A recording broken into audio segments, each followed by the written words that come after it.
Hey guys, and welcome back to another episode of Off the Shelf. I'm your host, Ronan Time HD, and this week, what we found off the shelf was...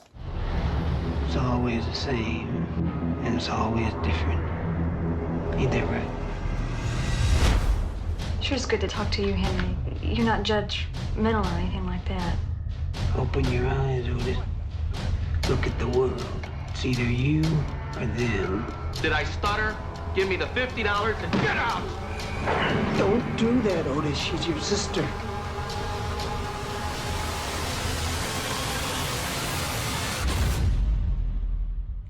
Henry, Portrait of a Serial Killer, released in 1986. It was directed and co-written by John McNaughton, starring, as you can see right here, Michael Rooker, as well as Tracy Arnold and Tom Tolles.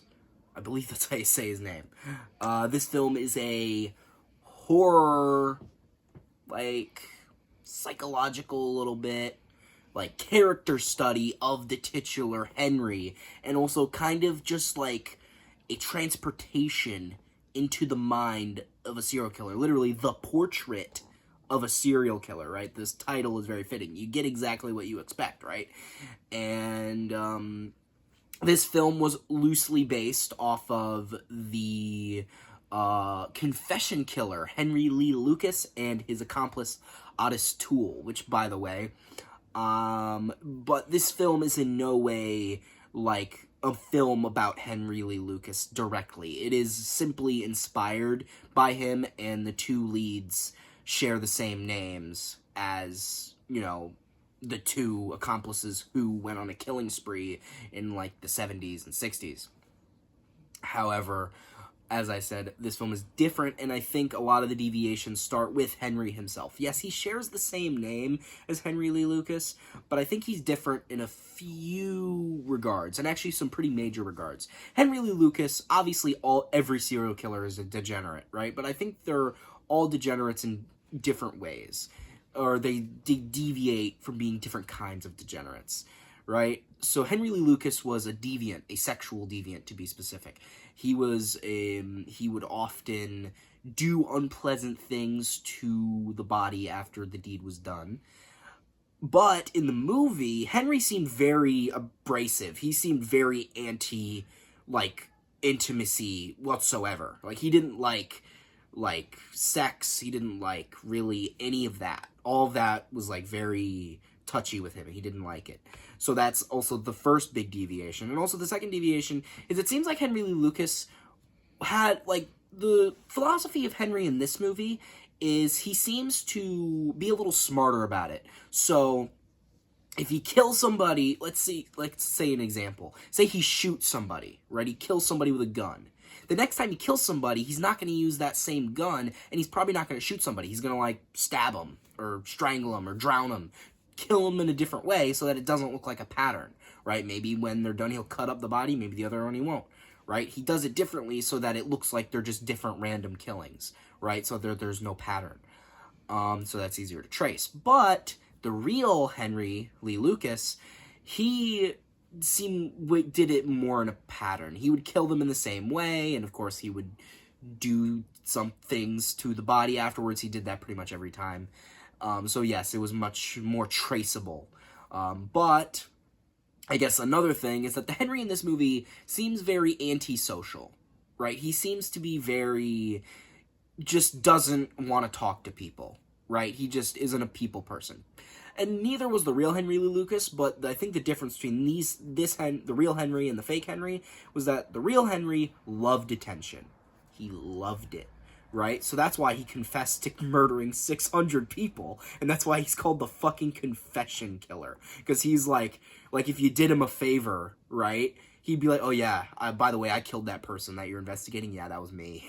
Right? He would just if you gave him a TV and he could walk outside for a little bit, he would tell you that he would confess that he killed him, right? So basically he would just lie all the time, and he also liked the attention that it gave him. But as I said, the fake Henry seems to definitely wouldn't do that because, well, one, he doesn't want to get caught at all, and even if he did, He probably wouldn't even confess to the killings, to be honest. At least I don't think he would. Either way, I'm kind of rambling here. Let's talk about the movie. I wanted to talk about the comparisons with the real killer, but let's talk about the movie. I think the movie was really, really well done. And I think one thing I really liked about it was just how, I guess, visceral it felt. Like, I remember Roger Ebert said, I read bits of his review on this film, and one thing that really resonated with me is he said that this film didn't really, like, sugarcoat violence like slasher movies do. And I necessarily don't hate when slasher movies do that. I think it can be fun, right? When there's just, like, a blood fountain and it's super gory, it's ridiculous, right? But this movie isn't really going for that, and I can really appreciate how, I guess, just more punchy it feels. It feels a lot more guttural. I'm, like, really trying to get, like, the good word to describe it, and I think it just makes you feel uneasy, right? Like, some of the scenes of violence, like, some of the scenes of killings go on a little bit too long, but not in the fact that it's negative. It just makes you, like, kind of rustle in your seat a little bit, right? Like, when they're killing somebody, it makes you feel a little uncomfortable, right? Like, it makes you feel a little uneasy, and I really appreciate that, because, I mean, you're watching a movie about serial killers, and I think it should, like, in a movie that's trying to be more grounded, I think it should try to make you feel uneasy or uncomfortable during the killings, because, I mean, it ain't pretty. They're murdering people, and they're doing it for basically no reason, right? Just because they can, right? Henry likes killing people just cause. I mean, the only explanation he gives, it's either them or you. That's all he gives. That's the only motivation he gives, which, I mean, essentially doesn't mean anything. It doesn't mean, to everyone else it's nonsense. It only makes sense to him, right? And that's all that matters to him. And I think, but I like that, right? I like how I don't understand Henry at all, because, I mean, I'm not a serial killer, so I don't really get him at all, but I do like how I just love the way they establish it. Michael Rooker is fucking amazing in this movie. I think he's so good at playing this, like, psycho killer, right? And he just makes you, like, if I was on set, I would be scared of him, right? He is a very scary guy. He's very deadpan. I mean, he only shows, like, a strong emotion in one scene in the movie, right? And that's simply because, like, it's because he's, like, being overstimulated, kind of. Like, too many things are happening at once, and it makes him freak out, right? And that's the only reason why he freaks out, is because he's too many things are going on in his brain, can't handle it. He can't regulate his emotions, right?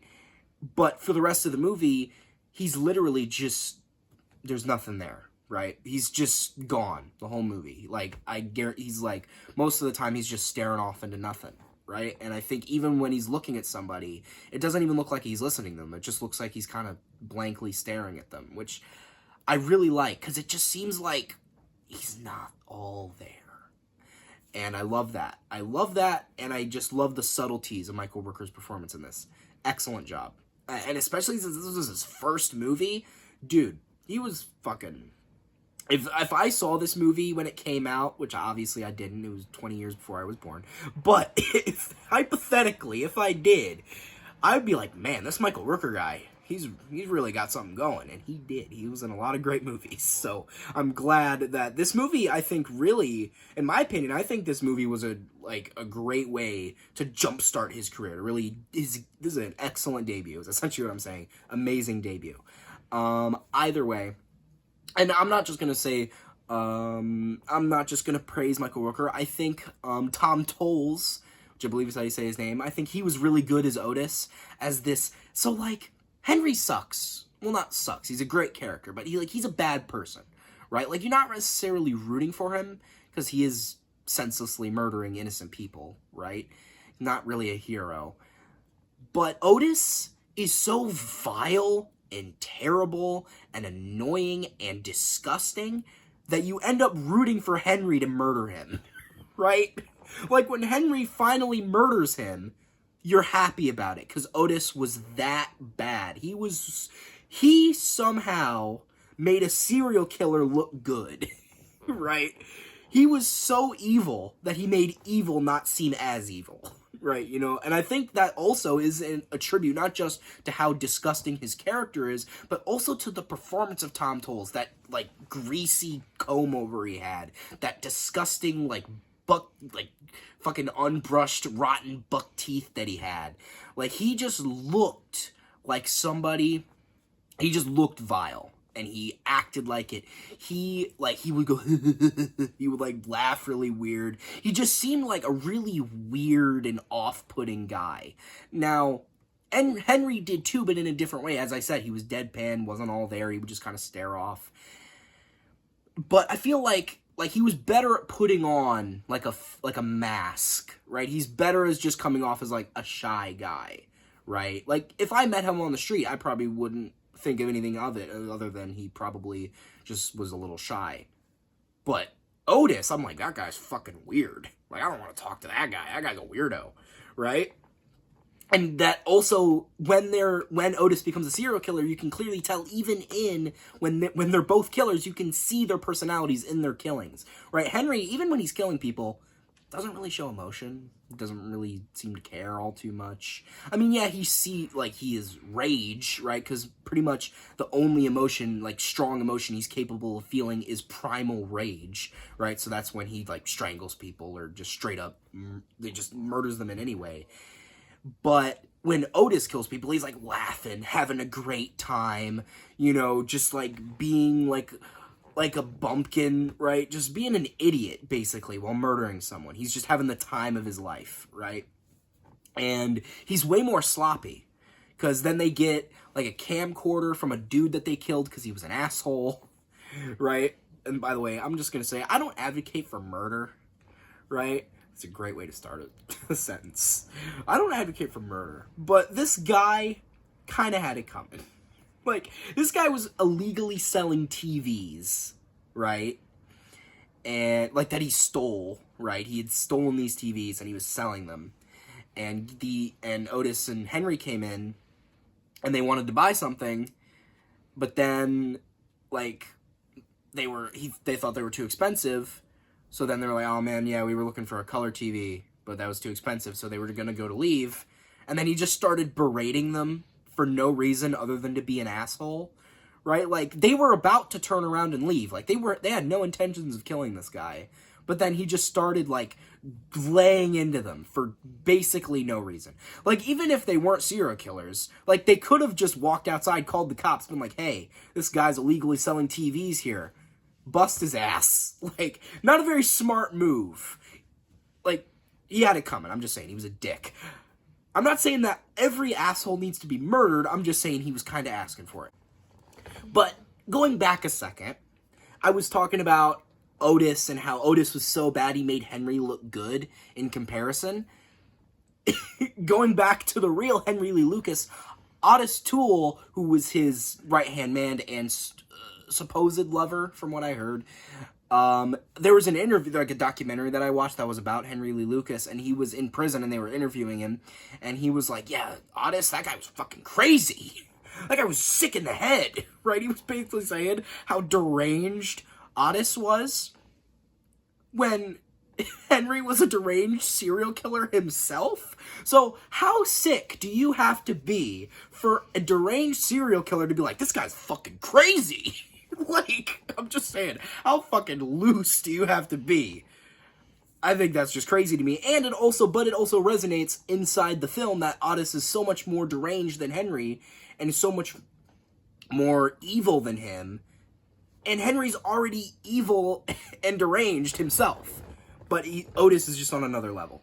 Either way, with that being said, I also think I liked Becky's character. Now, there was a real-life Becky but they're not similar in any way. They essentially only are similar in namesake. And I'm just going to leave it at that because it was actually a very messed up situation. Obviously being a whole messed up situation, but that one was especially fucked up. So I really liked Tracy Arnold's performance as well. I think I did like how she was she was the only decent person in the movie that we knew for an extended period of time. And I think also she was a bit of a tragic character because clearly she liked Henry, but I mean, Henry liked her too, but not in a romantic way. As I said before, he was very against that kind of stuff. He didn't really like intimacy of any kind. He wasn't really into that. So she would try to get intimate with him, and he would just be like, I don't like it. He was fine with being friends with her, and he liked her, but then I think it got to a point where it's tragic because clearly she does like him, but she doesn't really know what she's getting into, and he's just not stable enough to be in a relationship. Even, like, they even showed with Otis, he's not even stable, like, he's not stable enough to be with unstable people either, because, I mean, it's gonna descend, right?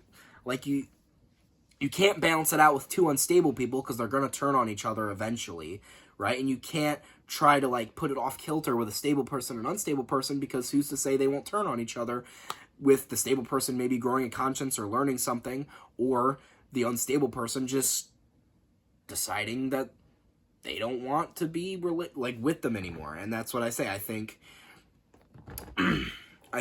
that Tracy Arnold had a good performance in the fact that she was kind of oblivious to the whole thing, right? She didn't really know what was going on, and I think even at the end of the movie, she really didn't know what was going on. I guess she represented innocence, and people that we should protect in situations like this. And I think I really did feel bad for her, because she was in a really bad situation, and she got in an even worse situation without knowing it before likely it was too late, because at the end of the movie, it's not even implied. It is shown, just not, we don't see her body, but it's shown that Henry kills her and puts her in a suitcase and just, chucks her out the side of the road. And obviously, Henry's traveling again. He's going. On he goes. To another city, probably to wreak more havoc. And one thing that I like, I don't know if this is a common interpretation, but I interpreted it this way. The opening shot of this movie is of a naked woman, a dead naked woman with only wearing pink socks. And that's actually based on a victim that was found that was actually a real victim of Henry Lee Lucas called Orange Socks, and she was found the same way, just with orange socks. And actually that picture is what, when the director saw that picture, he's like, oh, that's the opening shot of the movie. But I just wanted to add that was an interesting little tidbit. But that opening shot, it could have just been a random victim in the forest, right? But the fact that it was so similar to the closing shot made the ending feel more intentional, in the fact that maybe that woman had a similar situation that Becky was in.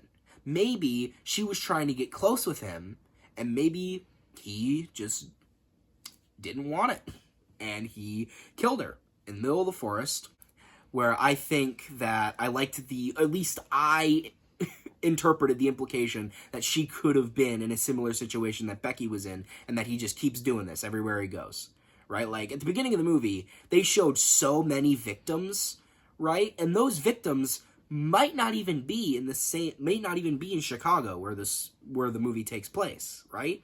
So it's like, I like that, to where it's just like routine for him at this point. He's just one city to the next, I've already done all I can do in this city, on to the next one. I'm gonna murder more people, right? I don't know. I also really liked how at the beginning of just one more thing before I wrap it up. I want one more thing that I really liked, talking on the victims at the beginning of the movie. One thing I really liked about them showing the bodies at the beginning is they didn't show him killing them, right? We didn't see him kill someone till, only halfway into the movie. Originally, we only saw the aftermath of the killing, and when you were, the camera was focused on the corpse, you would hear the struggle of them being murdered, right? You would hear them screaming and struggling, trying to not die, right? And that's it. But I like that, because I think it felt more disturbing, rather than actually seeing them get murdered, seeing the aftermath and just hearing it, hearing them struggle. I think that felt a little more eerie, I guess, since you already know what happened to them, and it's a pretty gnarly sight. I mean, there was one who literally had like a fucking glass bottle lodged into her face, right? It was, I will say that I really liked that aspect of them not showing the killings at first. And I enjoyed how eerie it was, how it kind of got me on edge. Either way, I'm rambling here, but I just found this movie to be really well done, and I don't know, I think it was a really good movie. I think it was a really good character study. I think it was actually just a really good study of serial killers as a whole, right? This movie was kind of just like an analysis on serial killers as a concept, kind of putting you into the world of a serial killer. And I really liked that, and I think I would recommend this movie. Obviously, this film is not, I mean, it's enjoyable, but I think it's obviously, as I said, it's a little taboo, a little risque, right? There are some, not some, there are quite a bit of adult themes. There is nudity, as I described earlier, but obviously, it's not that bad. I mean, apparently this movie was going to get like an X rating when it first came out. And I'm like, it's not that bad, right? I've seen movies that are, I mean, maybe just like the subject matter could also be a little off-putting. But I think, like, if you can go past all that stuff, I think this movie is excellent. And I think you should watch it if you like, it's kind of like a crime movie. It's just like a killer crime movie, right? So if you like those kind of movies, I think you should absolutely go watch this movie. It's a great movie. Maybe you don't want to watch it with like family or whatever. It's not really that kind of movie, but like with friends or even by yourself. Either way, I just really like it, and I think you should watch it too. I think it's a great movie. And you might ask, what would I rate this film? And I don't even care if you didn't ask that question, because I'm going to answer it anyway. I think that this film, personally, is an 8 out of 10. And, yeah, I think I've said what I need to say. I think I've said my piece. So, guys, I hope you liked this video. Share it with friends. Subscribe. Turn those notifications on. Comment down below how much you liked it. And I've been Runtime HD, off to strangle a hitchhiker on the side of the road. Not in real life, because it's a reference to the movie, okay? I don't murder people. I take them out into the forest, away from the street, and then away from everybody, and then I kill them, because that's totally what the movie was about. That's totally the lesson of the movie. Kill people in more discreet ways so that you don't get caught. That's totally the lesson of this movie, and I totally didn't misunderstand anything. But yeah, don't murder people. I think that's an obvious thing. Do I need to tell people that? I think, like, pretty much every sane-minded person's like, maybe I shouldn't murder people. If you ever thought of murdering somebody, leave it down in the comments. But I don't think I should say that. I was gonna say that, but then I'm like, I think that's a little too far. Have you ever thought of murdering somebody? Leave it down in the comments.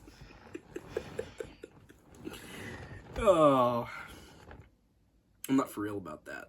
Unless you do want to comment, I like the engagement.